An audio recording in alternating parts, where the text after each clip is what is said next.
Hello and welcome to The Human Spirit in the Holocaust, an Echoes and Reflections podcast in which we uncover remarkable stories of courage during one of the darkest periods in human history. Echoes and Reflections is a partnership of the ADL, USC Shoah Foundation, and Yad Vashem, the World Holocaust Remembrance Center in Jerusalem. Our podcast is produced by Yad Vashem. I'm your host, Cheryl Ochayon.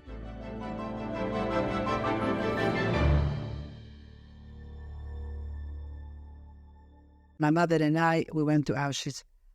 And there, one day, they put us all in one place, and they had 4 gallows, and they brought those 4 girls, and they hanged them. And we had to stand there and watch. And I averted my head, and an SS woman noticed it, so she came over and slapped me on the face, and she said, "You watch." So I watched. I had to. I looked, and as they were putting the noose on her neck, she said in Polish, "Revenge." In January of 1945, Lucia Haberfeld was a prisoner at Auschwitz and an eyewitness to this shocking event, the hanging of 4 women for sabotage. Their crime was stealing gunpowder meant to manufacture weapons for the German army and smuggling it to a group of men who then staged a spectacular armed uprising, the only one in the history of Auschwitz. Auschwitz was itself a labor and death camp where over 1.1 million Jews were murdered in gas chambers. Why would the Germans hang 4 women, especially when the Russian army was advancing and the camp was about to be liberated? This is the story, little known and still shrouded in mystery, of those 4 women prisoners, and many more actually, who risked their lives in order to resist the Germans. Although the Germans found and hanged 4 women, there were about 30 in the chain who smuggled the explosives. We still don't know all their names, and we may never know them. Most of them were in their teens and early 20s.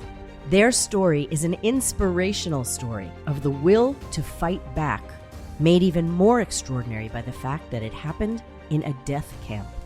Theirs was a courageous choice to act when action was practically impossible. The Auschwitz camp complex included a factory called Weichsel Union Metallwerke, or Union, that produced munitions for the German army. Over 3,000 prisoners were forced to work in this factory. Among them was a small group of women prisoners who worked directly with gunpowder, and others who worked with various machines that made explosives. Ties developed among them as they struggled to endure the horrific conditions of the camp. They marched every day back and forth between their barracks and the factory, forced to sing patriotic German songs through the freezing rain and snow in winter or the scorching heat in summer. They starved together. They suffered together from chronic malnutrition, abuse, and humiliation. Anna Heilmann, born Chanka Weitzblum, was one of these women. She was deported to Auschwitz when she was just 16. Anna remembers how they tried to boost each other's morale. There was a group of girls that used to get together, tell stories about each other, sing Hebrew songs, dream of Israel, and somehow we lifted ourselves from the reality of the camp into the fantasy of our meetings, and they became more real to us than the reality around us. Both Anna and her older sister Esther, nicknamed Estusha, worked at Union. They were devoted to each other. Estusha was a beautiful 20-year-old with expressive eyes who dreamed about the day of liberation. The sisters came from Warsaw, Poland, and had been prisoners in the Warsaw Ghetto. They had been members of a youth movement there, whose focus was on social justice, as well as Zionism, a movement for Jews to have their own country in what is today Israel. In the Warsaw Ghetto, the movement created shelters for orphans and public kitchens for the hungry. During the Warsaw Ghetto Uprising, the youth movement fought back against the Germans and urged the Jews of the ghetto to fight. Anna herself ran through the ghetto after curfew like a shadow, risking being caught, pasting posters on the walls calling for armed uprising.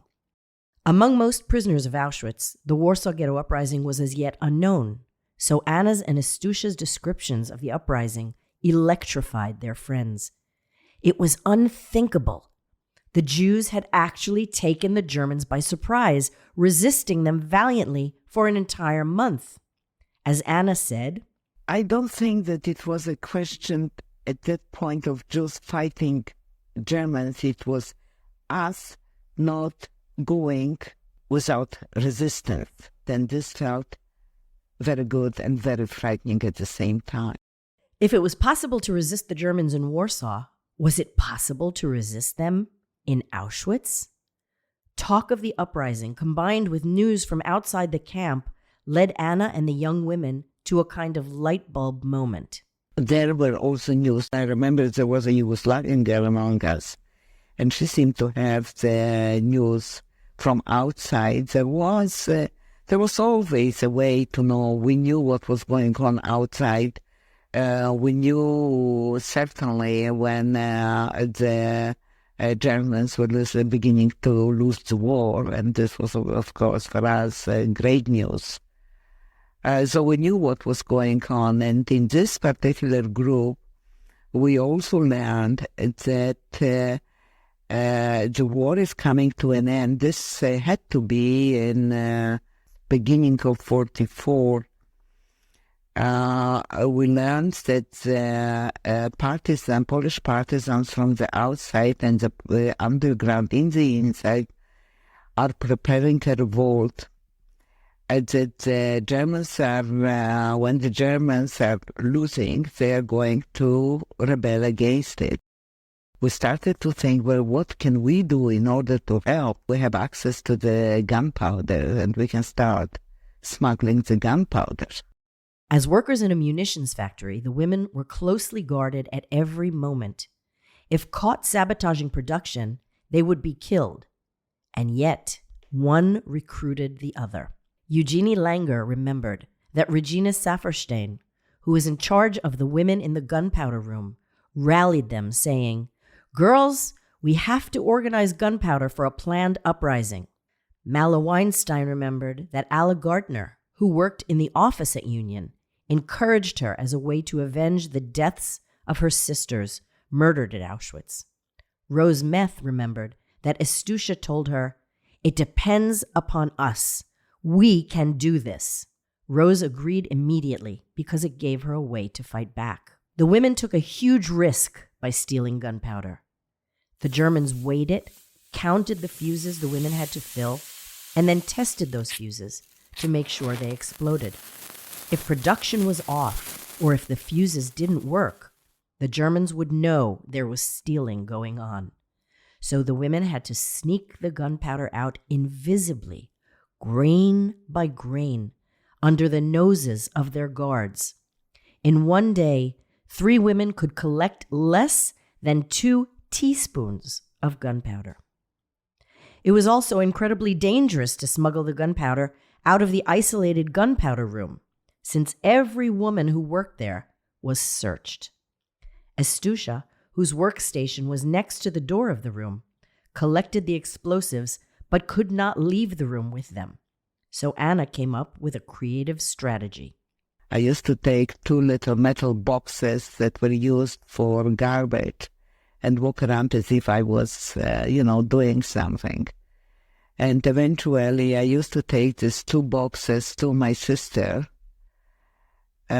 She used to put a little bit of gunpowder wrapped up in a little rag, tied with a string, into a box, and put garbage on the top box. And I was walking with these 2 boxes from my place to her door, and from her door back into my place, and put it under the table and put it inside the cuff of my dress. Other girls used other tricks. They secreted the gunpowder in pieces of paper or cloth, in pockets, hems, and even under their arms, on their bodies or in their shoes. Often they were halted on the way back to their barracks at Birkenau, another part of Auschwitz, the threat of a search hanging constantly over them. Yet, fear did not stop them. On the way from the factory, it was about 3 kilometers to Birkenau, where we lived. We used to carry this on our bodies. From time to time, there were searches. When we heard that there was a search, we used to unwrap this gunpowder, throw it on the ground, and mix it with our feet on the ground so it was not distinguishable from the dirt underfoot. And if there was no search? That we used to bring it to Birkenau. I gave it to my sister, and my sister gave it to, I don't know. For reasons of secrecy, the women in the chain of smugglers didn't know everyone's identities or how many hands the gunpowder passed through. But still, they chose to resist. They smuggled the gunpowder spoonful by spoonful over a period of at least 7 months, risking their lives every single day. At Birkenau, the gunpowder reached Rosa, or Ruja, Robota. She was the final link. Rosa, like Anna, Estusha, and some of the other girls, was young and very idealistic. She had been educated about justice and morality in the same Zionist youth group in her hometown that dreamed of creating a Jewish state. She promised her co-workers at Birkenau, "You'll see, we'll pay the Germans back." Rosa's job at Birkenau was to sort through the looted possessions of the murdered Jews. She worked close enough to the gas chambers to transfer the gunpowder she received to the men who worked there. These men were called the Sonderkommando. They were the prisoners forced by the Germans to facilitate the killing process by working in the gas chambers and crematoria. Most of the men were Jewish themselves. In anguish, they watched as the Jewish people and sometimes their own families were destroyed. They knew the Germans would not allow them to live because they had seen the heart of the Holocaust. Dario Gabay, a Sonderkommando prisoner from Greece, remembered. The problem with the Sonderkommando is the inside of your soul. We knew that we are not going to survive. We knew exactly from A to Z how the final solution of the Jewish people was made. We are only white witnesses of the final solution. So these men decided to document what they saw in diaries and even in a few priceless photographs. And they also decided to revolt. Once Rosa supplied the Sonderkommando with explosives, the men were able to construct primitive grenades made of tin food cans containing sharp glass, stones, and nails with fuses soaked in gunpowder. They built as many as 100 grenades. One of the Sonderkommando prisoners actually slept on top of some of them in order to hide them. On October 7th, 1944, the Sonderkommando attacked the SS guards. They succeeded in setting ablaze one of the 4 massive installations that contained the gas chambers and crematoria, and even killed 3 Germans. In the ensuing chaos, they cut through the wire fences and began to run, but the Germans quickly crushed the revolt, killing about 450 Sonderkommando prisoners with machine guns. The investigation that followed led the Germans at Auschwitz to the Union factory. They interrogated tens of terrified prisoners and finally identified Rosa Robota, Alla Gertner, Regina Safferstein, and Estusha Weitzblum as part of the gunpowder chain. The women were brutally tortured. They withstood the beatings and refused to divulge any names, thus heroically saving Anna and the other women from the same fate. Rosa, Alla, Regina, and Estusha were finally hanged in January 1945 in 2 chilling public ceremonies, one to warn the night shift prisoners and one to warn the day shift of the punishment for sabotage. All the prisoners were forced to watch, though Anna's friends made sure she did not see her sister executed. Less than 2 weeks later, Auschwitz was evacuated, and 3 weeks later, it was liberated.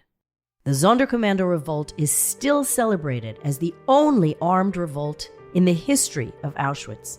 Although it was subdued quickly, one of the enormous gas chamber and crematorium installations was so damaged that it could never be used again.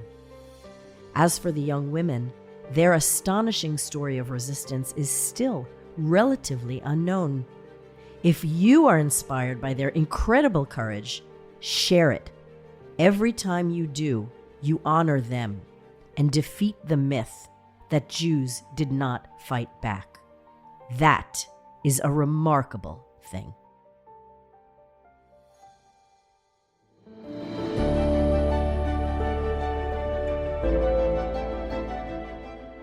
Thanks for listening.